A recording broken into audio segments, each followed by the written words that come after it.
We need to be known as people who have experienced the grace of God, and we're offering it to the community around us. You know, the last church I pastored was in Las Vegas, Nevada. Great place to have a church.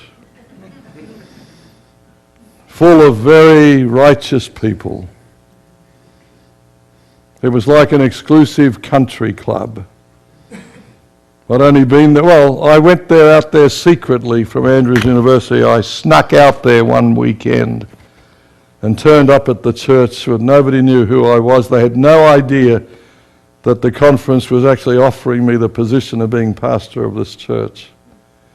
And I never told anybody about myself. I just turned up at the church to see what it was really like, and do I really want to go to this place?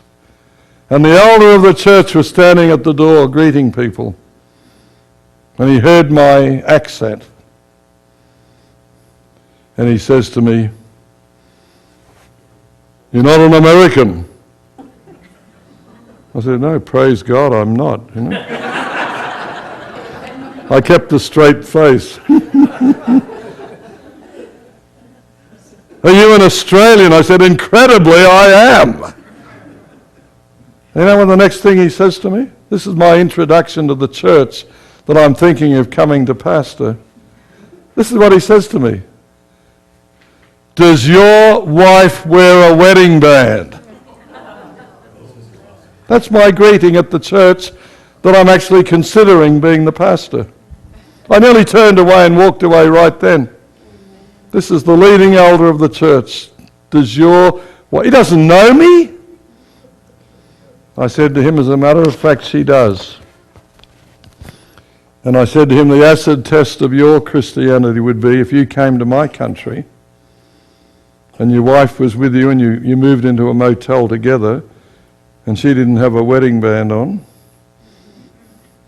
every believer in Australia would believe that you were living in sin. Because in Australia you're not married legally without a wedding band. And he didn't know what to say. And it almost caused me to miss several of the best years of my life, but I praise God I never allowed myself to be diverted. We developed a church there that was open to sinners. You could come into our church on Sabbath morning, you could stand up, you could say, "I'm hurting, I'm weak, I'm enslaved to sin, or I'm sick," whatever it is.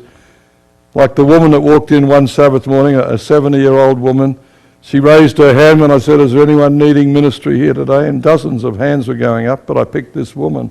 I said, "Come on up here and tell us about it." She's a stranger, just walked in. She said, "I've just lost a lung to cancer. I've been a heavy smoker. They've now detected cancer in my other lung and I'm scared to death." She said, "I'm a Catholic. I've called the priest many times. He won't come and visit me. And I heard about this church." She said, "I hope it's okay if I share." I said, "It's quite okay." And she told her story. She's weeping. She said, "I'm frightened. I don't know what to do." And I said to the congregation, "What do you want to do with this precious lady here?"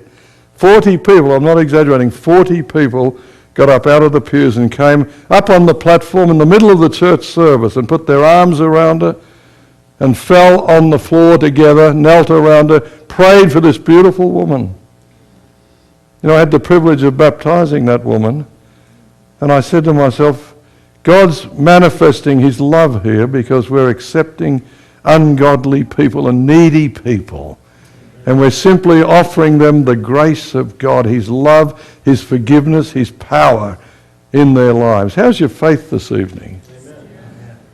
This is the kind of church we need to become so that the grace of God can grip every one of us.